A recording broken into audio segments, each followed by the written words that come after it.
এক গ্রামে গোপী নামের একটি লোক ছিল। ও রেলওয়ে স্টেশনে কাজ করত। সবকিছু ভালো চলছিল। একদিন ওকে কাজ থেকে ফিরতে দেরি হয়ে যায়। বাইরে বৃষ্টি হওয়ার কারণে ও কোনো রিক্সাওয়ালাও দেখতে পাচ্ছিল না। আরে এ কি, আজ তো কোনো রিক্সাওয়ালাও নেই। এখন কি করি? হ্যাঁ, একটা কাজ করি, রেল লাইনের পাশ দিয়েই যাই আমি। তারপর গোপী ছাতা নিয়ে রেল লাইন দিয়ে যাচ্ছিল। ওখানে ওকে ছাড়া আর কেউ ছিল না। ওখানে অনেক অন্ধকার ছিল।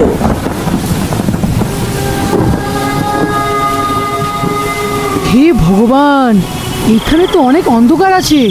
কোথাও আমি এই রাস্তা দিয়ে এসে কোনো ভুল তো করে দিইনি?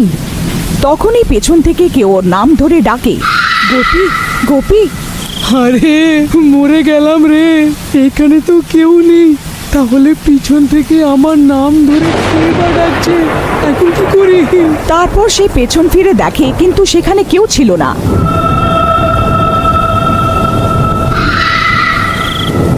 হ্যাঁ, আরে এখানে তো কেউই নেই। হে ভগবান, সে কথাটা সত্যি তো নয়? না না, এইটা হতে পারে না। তারপর সে দৌড়াতে আরম্ভ করে। দৌড়াতে দৌড়াতে সে নিজের বাড়ি অবধি পৌঁছে যায়। আরে সীমা, তাড়াতাড়ি দরজাটা খোলো। সীমা, সীমা, আরে তাড়াতাড়ি দরজাটা খোলো। আরে তাড়াতাড়ি খোলো। আরে কি হয়েছে? তুমি এত ঘাবড়াচ্ছ কেন? এমন কি হয়েছে? আরে তাড়াতাড়ি ভিতরে চলো, আজ তো অনেক জোর বেঁচে গেছি আমি। বাইরে বৃষ্টি হওয়ার কারণে আজ আমি বাড়ি যাওয়ার জন্য কোনো রিক্সাই পাইনি। সেই কারণে আমি রেল লাইনের ওপর দিয়ে হেঁটে হেঁটে ঘরে যাচ্ছিলাম। তখনই কোনো স্ত্রী আমার নাম ধরে ডাকলো। যেই আমি পেছনে ফিরে দেখলাম, সেখানে কেউ ছিল না। হে ভগবান, তুমি পেছন ফিরে কেন দেখলে? এইটা তুমি কি করে দিলে? তুমি জানো না, সব গ্রামবাসীরা বলে যদি কোনো স্ত্রী তোমাকে রেল লাইনে ডাকে তাহলে পিছনে ফিরে দেখো না, না হলে সেই স্ত্রী তোমার সাথে বাড়ি চলে আসবে।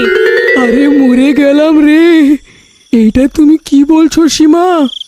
আমি তো পিছনে ফিরে দেখেছিলাম, কিন্তু আমাকে ওখানে কেউ দেখাই যায়নি।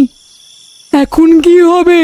তাহলে কি সেই ডাইনি আমার পিছন পিছন আমার বাড়ি পর্যন্ত এসে যাবে?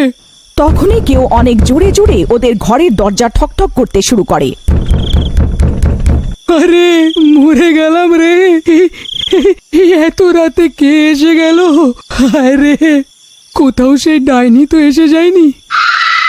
হে সীমা, একটু গিয়ে দেখো না কে এসেছে। তারপর সীমা দরজা খুলতে যায়। যেই সীমা দরজা খুলে ওখানে কাউকে দেখতে পায় না। আরে এখানে তো কেউ নেই। তারপর সীমা দরজা বন্ধ করে আর ঘরের ভেতরে যেতে যায়। তখনই আবার দরজা ঠকঠক করার আওয়াজ আসে। আরে এখন আবার কে এলো? এখন তো কেউ ছিল না। সীমা আবার দরজা খুলে, কিন্তু বাইরে কেউ ছিল না। মনে হচ্ছে কোনো বাচ্চা দুষ্টুমি করছে। তারপর সীমা দরজা বন্ধ করে নেয়, কিন্তু বাইরে কেউ অপেক্ষা করতে থাকে। সে অপেক্ষা করছিল গোপী। আরে সীমা, মনে হচ্ছে কেউ দুষ্টুমি করে যাচ্ছে। তারপর আবার দরজাতে ঠকঠক হয়। সীমা, এবার আমি যাচ্ছি, তুমি এইখানেই দাঁড়াও। এখন এই বাচ্চাদের মজা দেখাচ্ছি।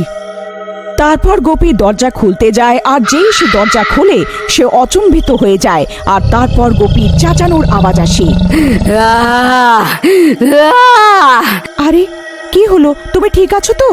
তারপর সীমা ছুটে দরজার কাছে যায়, কিন্তু সেখানে গোপীর কোনো হদিশ পায় না। হে ভগবান, ও কোথায় চলে গেল? তখনই এক গ্রামবাসী দৌড়াতে দৌড়াতে সীমার ঘরের কাছে আসে। আরে সীমা বোন, অনর্থ হয়ে গেছে। একটা স্ত্রী সাদা শাড়ি পরে তোমার বাড়ির কাছে এসে আর গোপী ভাইকে টানতে টানতে রেল লাইনের কাছে নিয়ে গেছে। কিন্তু কিন্তু এটা কিভাবে সম্ভব? একটা স্ত্রী ওকে কিভাবে টেনে নিয়ে যাবে? আরে বোন, সে কোনো সাধারণ স্ত্রী ছিল না। ওর পা উল্টো ছিল। এ মনে হচ্ছে সেই ডাইনিটাই, যাকে লোকেরা প্রায় রেল লাইনের ওপরে হাঁটতে দেখে। হে ভগবান, বীরু দাদা, আমার স্বামীকে বাঁচাতেই হবে। তুমি চলো আমার সাথে। তারপর ওরা নিজের সঙ্গে আরো কিছু লোকদের নিয়ে সেই রেল লাইনের দিকে যায়। ওখানে অনেক অন্ধকার থাকে। আরে গোপী ভাই, তুমি কোথায় আছো? গোপী দাদা, তুমি কি আমাকে শুনতে পারছো? আরে ভাইয়েরা, আমি এইখানে আছি। এদিকে দেখো, সামনের দিকে। আমাকে বাঁচাও, কেউ আমার সাহায্য করো। আরে এইটা তো গোপী ভাইয়ের আওয়াজ, এইটা তো সামনে থেকে আসছে। চলো ভাইয়েরা। তারপর ওরা সবাই গোপীর আওয়াজ শুনে সেদিকে ছোটে, আর কিছুক্ষণে তারা তার কাছে পৌঁছে যায়। ওখানে পৌঁছে তাদের চোখ খোলা রয়ে যায় যখন দেখে যে ডাইনি গোপীকে রেল লাইনের মাঝে পুঁতে দিয়েছে। গোপীর মাথা বাইরে ছিল আর পুরো শরীর মাটির ভেতরে। আরে গোপী ভাই, এ তোমাকে কে মাটিতে পুঁতে দিয়েছে? আরে ভাইয়েরা, আমার সাহায্য করো। সেই ডাইনি তো আমার এই অবস্থা করে দিয়েছে। ও এখানেই আশেপাশেই আছে। তাড়াতাড়ি আমাকে এখান থেকে বার করো। যদি কোনো ট্রেন এসে যায় তাহলে আমি আর বাঁচবো না। তারপর কিছু লোকেরা গোপীর মাথা ধরে টেনে বাইরে বার করার চেষ্টা করে। মা গো, আরে আরে হতচ্ছাড়ারা, এইটা কি করছো? আমার মাথাটা শরীর থেকে আলাদা করতে চাইছো নাকি? আরে তখনই সে ডাইনি ওখানে পৌঁছে যায়। ডাইনিকে সামনে দেখে সবাই ভয়তে কাঁপতে থাকে। আরে ভাইয়েরা, তাড়াতাড়ি আমাকে এইখান থেকে বার করো। আমি সেই ডাইনিকে অনুভব করতে পারছি। ও এইখানেই কোথাও আছে, তাড়াতাড়ি করো। তখনই সে ডাইনি ওখানে পৌঁছে যায়। ডাইনিকে দেখে সবার অবস্থা খারাপ হয়ে যায়।